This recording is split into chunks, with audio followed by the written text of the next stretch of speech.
Hello everyone, एक बार फिर से स्वागत है आप सभी का आपके अपने क्लास अंग्रेजी ज्ञान ऑनलाइन पर। आज के इस वीडियो में हम एक बहुत ही इंपॉर्टेंट टॉपिक को डिस्कस करने वाले हैं और वो इंपॉर्टेंट टॉपिक है पास्ट परफेक्ट कंटिन्यूअस टेंस।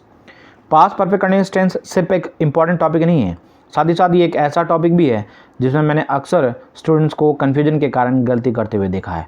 तो आज के इस वीडियो में हम इसी बात को डिस्कस करेंगे कि वो कन्फ्यूजन कौन कौन से हैं और किस तरीके से आप बच सकते हैं उन कन्फ्यूजन का शिकार होने से।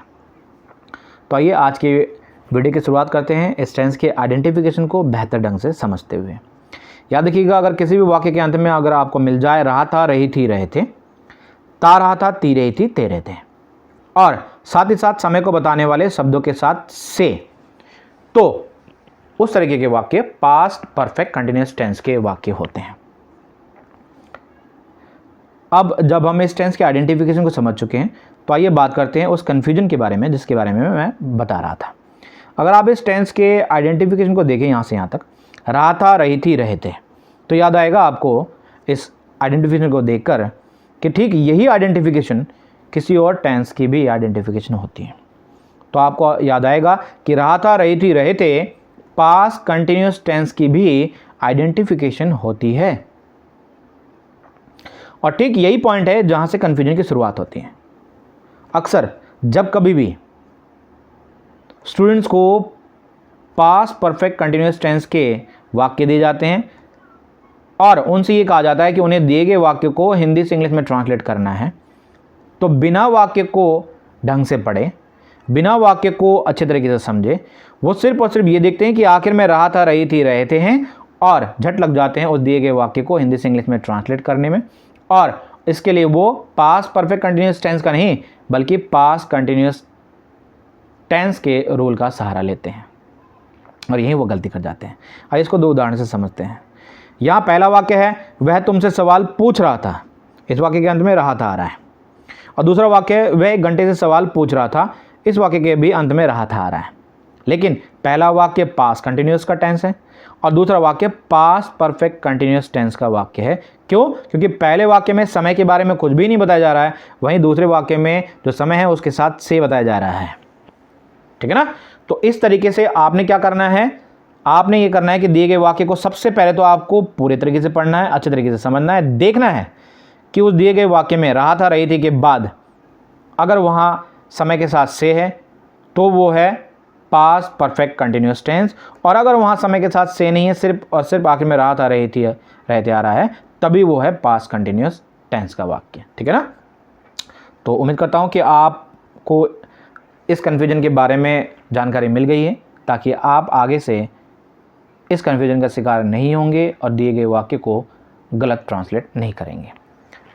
तो पास्ट परफेक्ट कंटिन्यूअस टेंस के आइडेंटिफिकेशन को, जो कि मैंने ऊपर बताया है कि रहा था, रही थी, रहे थे, ता रहा था, ती रही थी, ते रहे थे और इसके साथ समय को बताने वाले शब्दों के साथ से आता है। इसके अलावा भी कुछ आइडेंटिफिकेशन होता है, उसे भी हम समझ लेते हैं। तो इसके अलावा अगर इस तरह के वाक्य से हमें ये भी पता चलता है कि वो काम या क्रिया जिसको हम इंग्लिश में वर्ब कहते हैं, जिसके बारे में हम बात कर रहे हैं, वो पास्ट में शुरू होकर पास्ट में ही कुछ समय जारी रहा, लेकिन इस तरीके के वाक्य में समय के बारे में जरूर बताया जाता है। यह आपको विशेष रूप से ख्याल रखना है। ठीक है ना? आइए अब जान लेते हैं इसके कुछ एग्जाम्पल्स को, जिसके जरिए हमें और स्पष्ट हो जाएगा कि किस तरीके के वाक्य हमें पास्ट परफेक्ट कंटिन्यूअस टेंस के वाक्य में दिए जाते हैं हिंदी से इंग्लिश में ट्रांसलेट करने के लिए।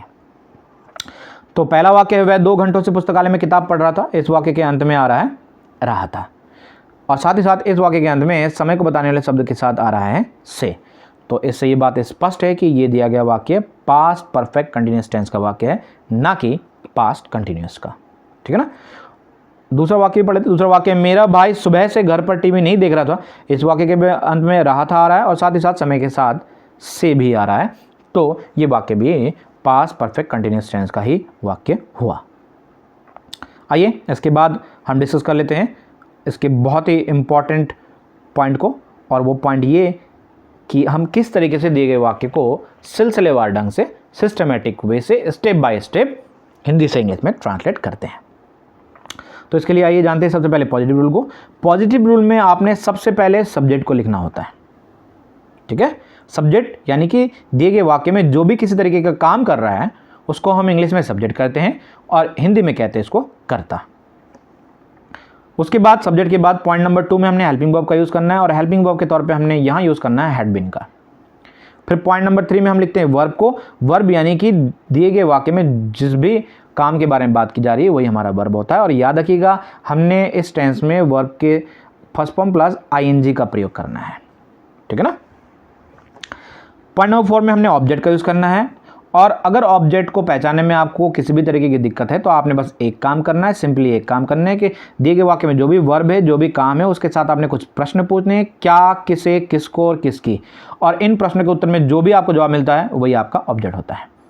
और इसके बाद ऑब्जेक्ट के बाद हम लिखते हैं अदर वर्ड को। अदर वर्ड यानी कि ऊपर के बताए गए चारों पॉइंट और नीचे बताए जाने वाले 2 पॉइंट के बाद जो कुछ भी बचा रहता है वाक्य में आपने उसे लिखना है, ठीक है। फिर पॉइंट नंबर 6 में हमने लिखना होता है सिंस या फॉर को, और पॉइंट नंबर 7 में हमने लिखना होता है टाइम को। आइए अब इसके नेगेटिव रूल को भी विस्तार से जान लें।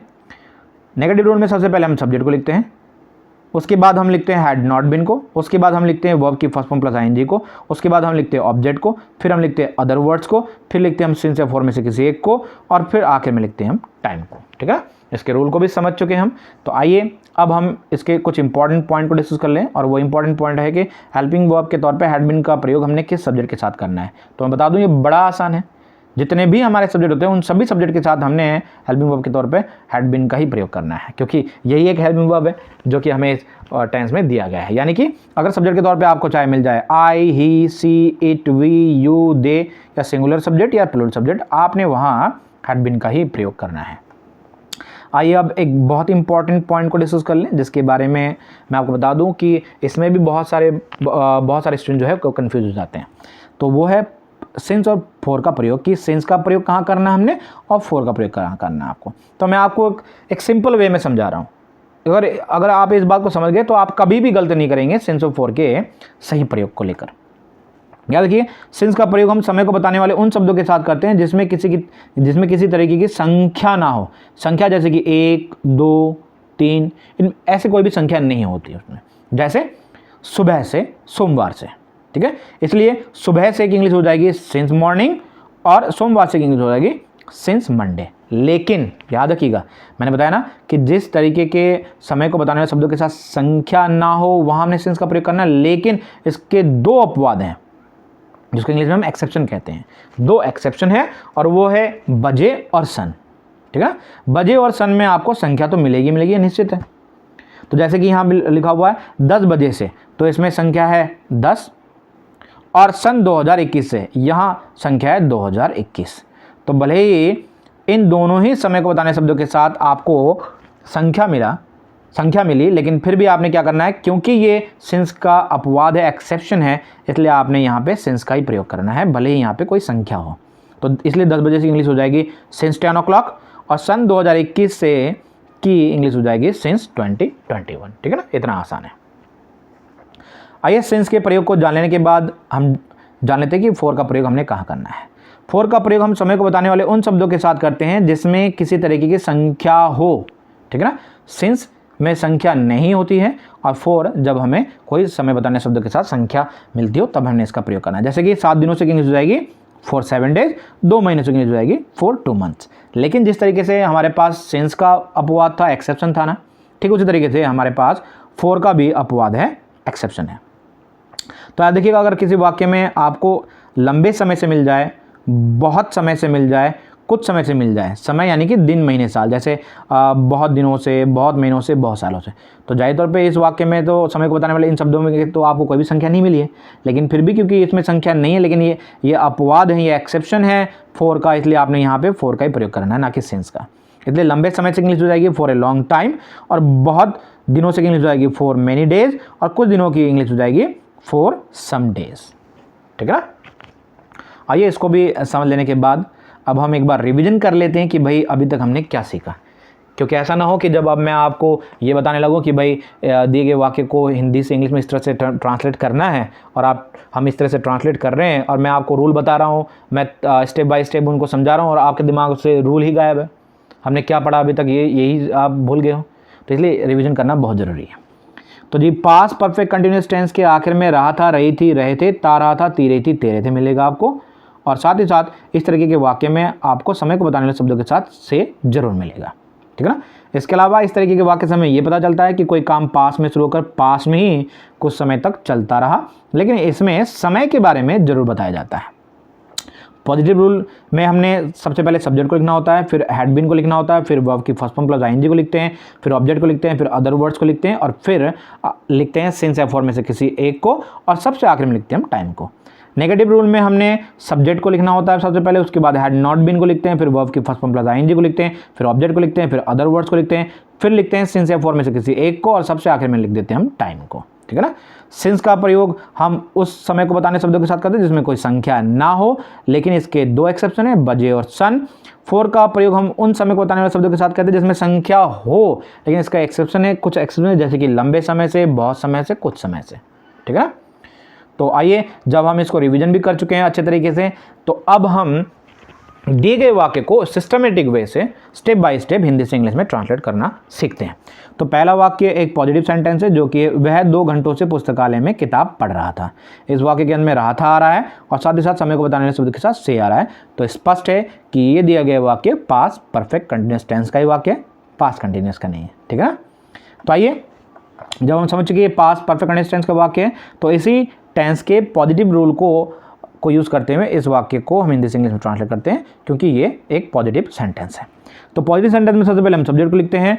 यहाँ हमारा जो सब्जेक्ट है वह की इंग्लिश होती है ही। फिर पॉइंट नंबर 2 में हमने हैड बीन का यूज़ करना है और मैंने आपको बताया कि सभी सब्जेक्ट के साथ हमने हैड बीन का ही प्रयोग करना है, तो हम यहाँ पर हैड बीन का प्रयोग करेंगे। पॉइंट नंबर 3 में हमने वर्ब की फर्स्ट फॉर्म प्लस आईएनजी का प्रयोग करना है, वर्ब यानी कि क्रिया। तो देखिए, इस वाक्य में हमारा जो क्रिया वो है पढ़ना। पढ़ना की इंग्लिश होती है रीड, लेकिन हम इसको रीड को नहीं लिखेंगे। क्यों? क्योंकि मैंने बताया कि इस टेंस में हमने वर्ब की फर्स्ट फॉर्म प्लस आईएनजी का प्रयोग करना है, तो अगर हम रीड के साथ आईएनजी यूज़ करते हैं तो क्या बन जाता है? वो बन जाता है रीडिंग। ठीक है ना। फिर पॉइंट नंबर 4 में हमने जो लिखना होता है वो लिखना होता है ऑब्जेक्ट को। और मैंने क्या बताया कि दिए गए वाक्य में ऑब्जेक्ट को पहचानने का बड़ा आसान सा तरीका ये है कि दिए गए वाक्य में जो भी वर्ब, जो भी काम हो रहा है, जिस भी क्रिया के बारे में बात की जा रही है, उसके साथ आपने पूछना है क्या, किसे, किसको, किसकी। तो आइए ये प्रश्न पूछते हैं और दिए गए वाक्य में हम अपने ऑब्जेक्ट को ढूंढते हैं। तो दिया गया वाक्य है वह 2 घंटों से पुस्तकालय में किताबें पढ़ रहा था, तो हम इस वाक्य में पूछेंगे वह 2 घंटों से पुस्तकालय में क्या पढ़ रहा था, तो आपको जवाब मिलेगा किताबें, जिसकी इंग्लिश होती है बुक्स, और यही हमारा इस दिए गए वाक्य में ऑब्जेक्ट है। ठीक है ना। उसके बाद हम अदर वर्ड्स को ढूंढेंगे। इस दिए गए वाक्य में अदर वर्ड है पुस्तकालय में, पुस्तकालय में की इंग्लिश हो जाएगी इन द लाइब्रेरी। इसके बाद मैंने आपको बताया था कि आपको सिंस या फॉर में से किसी एक का प्रयोग करना है। तो देखिए, इस वाक्य में, दिए गए वाक्य में जो टाइम दिया गया है वो है 2 घंटों से, और 2 एक संख्या है, तो ये संख्या है, तो हमने यहाँ क्या यूज़ करना है? 4 का। उसके बाद हमने टाइम को लिखना है। टाइम है 2 घंटे, 2 घंटे की इंग्लिश होती है 2 आवर्स। इस तरीके से ये वाक्य जो है वह 2 घंटों से पुस्तकालय में किताबें पढ़ रहा था। इस रूल को यूज़ करते हुए जो इस वाक्य का जो इंग्लिश बना है, जो ट्रांसलेशन बना है इसका, वो बना है he had been reading books in the library for 2 hours. ठीक है ना। तो देखा आपने, इस तरीके से बड़े ही आराम से इस पॉजिटिव रूल का इस्तेमाल करते हुए आपने इस वाक्य को हिंदी से इंग्लिश में ट्रांसलेट करना सीख लिया। ठीक है ना। तो आइए, जब हमें इस वाक्य को हिंदी से इंग्लिश में ट्रांसलेट करना सीख चुके हैं, जो कि एक पॉजिटिव सेंटेंस है, तो अब हम नेगेटिव सेंटेंस को भी हिंदी से इंग्लिश में ट्रांसलेट करना सीख लेते हैं। तो ये जो वाक्य दिया गया एक नेगेटिव सेंटेंस है, इस वाक्य को पढ़ लेते हैं। वाक्य है मेरा भाई सुबह से घर पर टीवी नहीं देख रहा था। तो रहा था, रही थी, तो आ रहा है, इसमें रहा था आ ही रहा है, और साथ ही साथ यहाँ समय के साथ से आ रहा है, तो जाहिर तौर पे स्पष्ट रूप से ये पास्ट परफेक्ट कंटिन्यूअस टेंस का ही वाक्य है। और इसमें नहीं है तो ये नेगेटिव सेंटेंस ही है ना। तो इसके लिए हमने इस नेगेटिव रूल का यूज़ करना है। तो आइए इस वाक्य को भी सिस्टमेटिक वे से स्टेप बाय स्टेप हिंदी से इंग्लिश में ट्रांसलेट करना सीखते हैं। तो सबसे पहले हमने लिखना है सब्जेक्ट को। इस दिए गए वाक्य में सब्जेक्ट है मेरा भाई की इंग्लिश होती है माई ब्रदर। पॉइंट नंबर 2 में हमने लिखना होता है हैड नॉट बीन को, तो हमने यहाँ पे अपने पहले सब्जेक्ट को देखना। सब्जेक्ट है माई ब्रदर एक सिंगुलर सब्जेक्ट है, और मैंने बताया चाहे सिंगुलर सब्जेक्ट हो या प्लूरल सब्जेक्ट हो, भाई कोई भी सब्जेक्ट मिल जाए पास्ट परफेक्ट कंटिन्यूअस टेंस में हमने वहाँ पे हैड बीन का ही प्रयोग करना है। लेकिन क्योंकि एक नेगेटिव सेंटेंस है, इसलिए हमने यहाँ पे हैड बीन के साथ नॉट भी लगाना, और ये बन जाएगा हैड नॉट बीन। ठीक है ना। इसके बाद अगले पॉइंट में हमने यूज़ करना है, लिखना है वर्ब को, वर्ब यानी क्रिया। इस वाक्य में देखिए किस क्रिया के बारे में बात की जा रही है, तो क्रिया हो रहा है देखना की इंग्लिश होती है वॉच, लेकिन हम वॉच को नहीं लिखेंगे क्योंकि हमें दिए गए वाक्य में पास्ट परफेक्ट कंटिन्यूअस टेंस में वर्ब की फर्स्ट फॉर्म प्लस आईएनजी का प्रयोग करना होता है। तो वॉच के साथ अगर हम आईएनजी लगा देंगे तो भाई क्या बन जाएगा? ये बन जाएगा वॉचिंग। ठीक है ना। उसके बाद पॉइंट नंबर 4 में हमने लिखना होता है ऑब्जेक्ट को। फिर वही काम करते हैं, दिए गए वाक्य में हम प्रश्न पूछते हैं कि भाई वर्ब के साथ क्या वर्ब के साथ पूछते हैं क्या, किसे, किसको या किसकी, और प्रश्न के उत्तर में जो भी मिलेगा वही हमारा ऑब्जेक्ट होता है। सवाल है मेरा भाई सुबह से घर पर टीवी नहीं देख रहा था, तो हम पूछेंगे मेरा भाई सुबह से घर पर क्या नहीं देख रहा था, तो जवाब मिलेगा टीवी, और यही हमारा ऑब्जेक्ट है, ठीक है ना। अदर वर्ड के तौर पे हमें यहाँ घर पर मिल रहा है जिसकी इंग्लिश होती है एट होम। उसके बाद हम यूज़ करेंगे सिंस या फॉर में से किसी एक का। दिए गए वाक्य में जो समय है वो है सुबह है, और सुबह जो ये समय है इसके साथ कोई भी संख्या नहीं है, तो हमने यहाँ पे यूज़ करना है सिंस का। और सबसे आखिर में हम टाइम को लिखेंगे, यहाँ टाइम दिया गया सुबह, सुबह की इंग्लिश होती है मॉर्निंग। तो इस तरीके से सिस्टमेटिक वे से स्टेप बाय स्टेप हमने इस वाक्य को समझा, और मेरा भाई सुबह से घर पर टीवी नहीं देख रहा था, ये समझा कि इस वाक्य की जो इंग्लिश बनेगी वो बनेगी my brother had not been watching TV at home since morning, ठीक है। तो इस तरीके से हमने दिए गए वाक्य को जो कि नेगेटिव सेंटेंस है उसको भी बड़े आराम से हिंदी से इंग्लिश में ट्रांसलेट करना सीखा। तो आइए, जब हम पॉजिटिव और नेगेटिव वाक्य को हिंदी से इंग्लिश में ट्रांसलेट करना सीख चुके हैं, तो कुछ और वाक्य को, इसी तरीके कुछ और वाक्य को हिंदी से इंग्लिश में ट्रांसलेट करना सीखेंगे, लेकिन इसके लिए आपको इस रूल का याद होना बहुत ज़रूरी है, ठीक है ना। तो देखिए, पहला वाक्य है वह सुबह से स्टेडियम में फुटबॉल खेल रहा था, तो ये पास्ट परफेक्ट कंटीन्यूअस टेंस का वाक्य है, ठीक है। तो सबसे पहले हम सब्जेक्ट को लिखेंगे, यहाँ सब्जेक्ट है वह की इंग्लिश होती है ही, तो ये मैंने इसे यहाँ लिख दिया है। पॉइंट नंबर 2 में हमने लिखना होता है हैड बीन को, क्योंकि एक पॉजिटिव सेंटेंस में नहीं कहीं भी नहीं आ रहा, तो ये पॉजिटिव सेंटेंस है, हमने यहाँ हैड बीन का प्रयोग करना है, तो ये मैंने लिख दिया हैड बीन। पॉइंट नंबर 3 में हम क्या लिखते हैं, पॉइंट नंबर 3 में हम लिखते हैं वर्ब को, और वर्ब के वर्ब के फर्स्ट फॉर्म के साथ हम क्या यूज़ करते हैं, आईएनजी फॉर्म को। तो यहाँ वर्ब है खेलना, खेलना की इंग्लिश होती है प्ले, और प्ले के साथ अगर आईएनजी लगा देंगे तो क्या बन जाएगा, प्लेइंग, ठीक है ना। तो यहाँ तक जो हमारा वाक्य बना वो बना ही हैड बीन प्लेइंग। उसके बाद हम लिखते हैं ऑब्जेक्ट को, तो दिए गए वाक्य में, इस दिए गए वाक्य में हम ढूंढते हैं अपने ऑब्जेक्ट को, और उसके लिए क्या करना है हमें, उसके लिए हमें करना है दिया गया जो यहाँ पे जो वर्ब है, जो क्रिया, उसके साथ पूछना है क्या, किसे, किसको या किसकी। वह सुबह से स्टेडियम में फुटबॉल खेल रहा था, अब हम पूछेंगे वह सुबह से स्टेडियम में क्या खेल रहा था, तो आपका जवाब मिलेगा फुटबॉल, और यही तो हमारा ऑब्जेक्ट है, और इसे मैंने यहाँ पर लिख दिया। उसके बाद ऑब्जेक्ट के बाद हम लिखते हैं अदर वर्ड्स को, इस दिए गए वाक्य में अदर वर्ड है स्टेडियम में, जिसकी इंग्लिश होती है इन स्टेडियम। उसके बाद हमने यूज़ करना है या तो सिंस का या फॉर का। तो देखते ही दिए गए वाक्य में समय क्या है, समय है सुबह से, सुबह में कोई भी संख्या नहीं आ रही है, तो हमने यहाँ पे सिंस का प्रयोग करना है, ये रखा मैंने लिख दिया है सिंस। और उसके बाद हम देखते हैं टाइम, किस टाइम के बारे में बात की जा रही है, सुबह, सुबह की इंग्लिश होती है मॉर्निंग। तो इस तरीके से ये पूरा वाक्य जो है वह सुबह से स्टेडियम में फुटबॉल खेल रहा था, इसकी इंग्लिश बनेगी he had been playing football in stadium since morning, ठीक है। आइए इसी तरीके से हम दूसरे वाक्य को भी हिंदी से इंग्लिश में ट्रांसलेट करते हैं। तुम सुबह से घर पर निबंध लिख रहे थे, तो भाई ये भी पास्ट परफेक्ट कंटीन्यूअस टेंस का ही वाक्य, हमने इसमें भी सबसे पहले जो है सब्जेक्ट को लिखना है, और ये एक पॉजिटिव सेंटेंस है, तो पॉजिटिव सेंटेंस का हम रूल यहाँ पे यूज़ करेंगे। तो यहाँ पे हमें सब्जेक्ट के तौर पे मिला है तुम की इंग्लिश होती है यू। फिर हमें क्या यूज़ करना होता है, पॉइंट नंबर 2 में हमने हैड बीन का यूज़ करना होता है, ये मैंने लिख दिया हैड बीन। पॉइंट नंबर 3 में हमने वर्ब की फर्स्ट फॉर्म प्लस आईएनजी को लिखना होता है। यहाँ जिस वर्ब के बारे में बात की जा रही है, जिस क्रिया के बारे में बात की जा रही है वो है लिखना, लिखना की इंग्लिश होती है राइट, और आईएनजी फॉर्म में जाएगी इसकी राइटिंग। पॉइंट नंबर 4 में हम लिखते हैं ऑब्जेक्ट को, हम पूछेंगे तुम सुबह से घर पर क्या लिख रहे थे, तो हमें जवाब मिलेगा निबंध लिख रहे थे, तो निबंध की इंग्लिश होगी एस्से। उसके बाद हम अदर वर्ड्स को लिखेंगे, अदर वर्ड से यहाँ पे घर पर की इंग्लिश हो जाती है एट होम। उसके बाद हम सिंस या फॉर में से किसी एक का इस्तेमाल करेंगे, हमें यहाँ समय के रूप में मिला है सुबह मिला है, सुबह में कोई भी संख्या नहीं है, तो भाई जब संख्या नहीं होती वहाँ सिंस प्रयोग करेंगे, और सबसे आखिर में लिखेंगे टाइम को, और यहाँ टाइम दिया है सुबह, सुबह की इंग्लिश होती है मॉर्निंग। इस तरीके से तुम सुबह से घर पर निबंध नहीं लिख रहे थे, इस वाक्य की इंग्लिश बन जाएगी तुम सुबह से घर पर निबंध लिख रहे थे, सॉरी, इस वाक्य का जो इंग्लिश बनेगी वो बनेगी you had been writing essay at home since morning, ठीक है। तो इस तरीके से जब हमने 2 पॉजिटिव वाक्य को हिंदी से इंग्लिश में ट्रांसलेट करना सीख लिया, तो आइए अब एक नेगेटिव वाक्य को भी हिंदी से इंग्लिश में ट्रांसलेट करके देखते हैं। तो इसके लिए जाहिर तौर पे हमने नेगेटिव रूल को यूज़ करना है। तो वाक्य है तुम 2 दिनों से कॉलेज में फ्रेंच नहीं सीख रहे थे, ठीक है ना। तो हमें सबसे पहले यहाँ सब्जेक्ट को लिखना है, तो सब्जेक्ट है हमारा तुम की इंग्लिश होती है यू, क्योंकि नेगेटिव सेंटेंस है इसलिए हमने हैड नॉट के साथ बीन यूज़ करना है, तो मैंने यहाँ लिख दिया हैड नॉट बीन। उसके बाद हम लिखते हैं वर्ब की फर्स्ट फॉर्म प्लस आईएनजी, यहाँ जिस क्रिया के बारे में बात की जा रही है वह सीखना, सीखना की लर्न, और आईएनजी फॉर्म इसकी जाएगी लर्निंग। फिर हम लिखेंगे ऑब्जेक्ट को, इस दिए गए वाक्य में ऑब्जेक्ट क्या है पूछेंगे, सवाल और पता करेंगे। तुम 2 दिनों से कॉलेज में क्या नहीं सीख रहे थे, जवाब मिलेगा फ्रेंच, यही हमारा यहाँ ऑब्जेक्ट, तो मैंने इसे लिख दिया यहाँ फ्रेंच। यहाँ तक ये वाक्य बन गया you had not been learning French, ठीक है ना। इसके बाद हमने लिखना अदर वर्ड्स को, अदर वर्ड्स में यहाँ मिला है हमें कॉलेज में, तो कॉलेज में की इंग्लिश हो जाएगी इन कॉलेज। उसके बाद हम लिखेंगे सिंस या फॉर में से किसी एक को। देखेंगे यहाँ पे समय जो दिया गया है, जो शब्द है वो क्या है, वो है 2 दिनों से 2 हमारे एक संख्या होती है, तो संख्या के साथ मैंने बताया आपको वहाँ 4 का यूज़ करना है, तो मैंने यहाँ 4 लिख दिया। उसके बाद हमने आखिर में लिखना था टाइम को, यहाँ क्या दिया है टाइम, 2 दिनों से 2 दिन की हो जाएगी 2 days। इस तरीके से तुम 2 दिनों से कॉलेज में फ्रेंच नहीं सीख रहे थे, इस वाक्य की इंग्लिश हो जाएगी you had not been learning French in college for 2 days। ठीक है ना। तो अब पॉजिटिव और नेगेटिव वाक्य को डिस्कस कर लेने के बाद आइए मैं आपको कुछ और वाक्य को बता रहा हूँ। एक वाक्य इस तरीके का जिसमें आपको ऑब्जेक्ट नहीं मिलेगा, एक वाक्य उस तरीके का जिसमें आपको अदर वर्ड नहीं मिलेगा। ठीक है ना। तो हमने करना क्या, सिंपली जिस वाक्य में जो भी नहीं मिलेगा यानी कि ऑब्जेक्ट नहीं मिलेगा तो हमने ऑब्जेक्ट को नहीं लिखना, बाकी रूल को, बाकी सेंटेंस को रूल के अकॉर्डिंग ही लिखना है, सिर्फ वो जो नहीं दिया गया उसको नहीं लिखना होता। ठीक है ना। तो यहाँ पे ये वाक्य है, वह सन 1998 से यहाँ काम कर रहा था, तो इस वाक्य में हमारा ऑब्जेक्ट नहीं है। तो आइए इसको हम हिंदी से इंग्लिश में ट्रांसलेट करके देखते हैं। तो वह सन 1998 से यहाँ काम कर रहा था, पॉजिटिव सेंटेंस है, तो पॉजिटिव सेंटेंस का रूल यूज़ करेंगे। सबसे पहले हम लिखेंगे सब्जेक्ट को, सब्जेक्ट है वह की इंग्लिश होती है ही।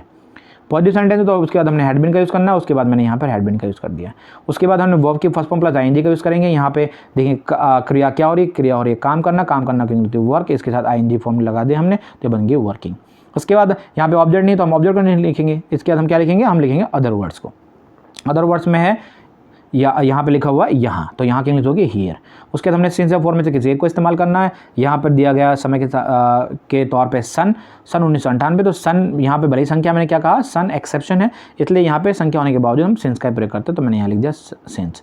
उसके बाद हम टाइम को लिखते हैं और टाइम दिया गया 1998, तो ये मैंने लिख दिया 1998। इस तरीके से वह सन 1998 से यहाँ काम कर रहा था कि इंग्लिश बन जाएगी he had been working here since 1998। ठीक है ना। आइए अब एक ऐसे वाक्य को देखते हैं जिसमें अदर वर्ड नहीं दिया गया। ये वाक्य तुम सुबह से अखबार पढ़ रहे थे, तो ये भी पॉजिटिव सेंटेंस है, पॉजिटिव सेंटेंस का रूल लगाएंगे। तुम सुबह से अखबार पढ़ रहे थे, मैं हमारा ये जो सब्जेक्ट है वो है तुम, तो तुम जो हमारा सब्जेक्ट है उसको लिखेंगे, उसकी इंग्लिश होती है यू। फिर हमने लिखना है हैड बीन को, मैंने लिख दिया यहाँ पे हैड बीन। उसके बाद हमें क्या लिखना है, वर्ब की फर्स्ट फॉर्म प्लस आएंगे। यहाँ पे हम काम के बारे में बात करते हैं, कौन से काम के बारे में बात की जा रही है, पढ़ना, पढ़ना की नहीं रीड, तो हमने आईएनजी फॉर्म कर दिया है रीडिंग। उसके बाद हम ऑब्जेक्ट को लिखेंगे। ऑब्जेक्ट इस वाक्य में क्या पता करेंगे, तुम सुबह से क्या पढ़े थे, जवाब मिलेगा अखबार, अखबार की इंग्लिश होती है न्यूज़पेपर, जो हमारा ऑब्जेक्ट मैंने यहाँ लिख दिया। उसके बाद हमें इस दिए गए वाक्य में अदर वर्ड नहीं मिला तो हमने इसे नहीं लिखना है, तो अब हम लिखेंगे सिंस या फॉर में से किसी एक को। देखिए यहाँ पे जो समय दिया गया वह सुबह, सुबह में कोई संख्या नहीं है तो हमने यहाँ पे सिंस का प्रयोग करना है। और सबसे आखिर में हम लिखते हैं टाइम, टाइम दिया गया है यहाँ पे सुबह, सुबह की इंग्लिश होती है मॉर्निंग। इस तरीके से तुम सुबह से अखबार पढ़ रहे थे, इस वाक्य की इंग्लिश हो जाएगी you had been reading newspaper since morning. ठीक है। तो देखा आपने किस तरीके से बड़े आराम से हमने दिए गए वाक्य को हिंदी से इंग्लिश में ट्रांसलेट करना सीखा, पास्ट परफेक्ट कंटीन्यूअस टेंस के पॉजिटिव और नेगेटिव रूल के जरिए। तो आइए अब हर बार की तरह फिर से मैं आप लोगों के लिए कुछ सेंटेंस लेके आया हूँ और आपने इन वाक्य को बड़े ध्यान से पढ़ना है, समझना है, कंफ्यूज नहीं होना है, और उसके बाद आपने इन दिए गए क्वेश्चन को लिखना है कमेंट बॉक्स पर। और जितनी जल्दी आप इनको कमेंट बॉक्स पर लिखेंगे, मैं आपको आपके आंसर पर फीडबैक जल्दी से जल्दी दे दूँगा। तो आज की क्लास में इतना ही। उम्मीद करता हूँ कि आज का ये वीडियो आपको ज़रूर पसंद आया होगा। Thank you very much. Have a great day.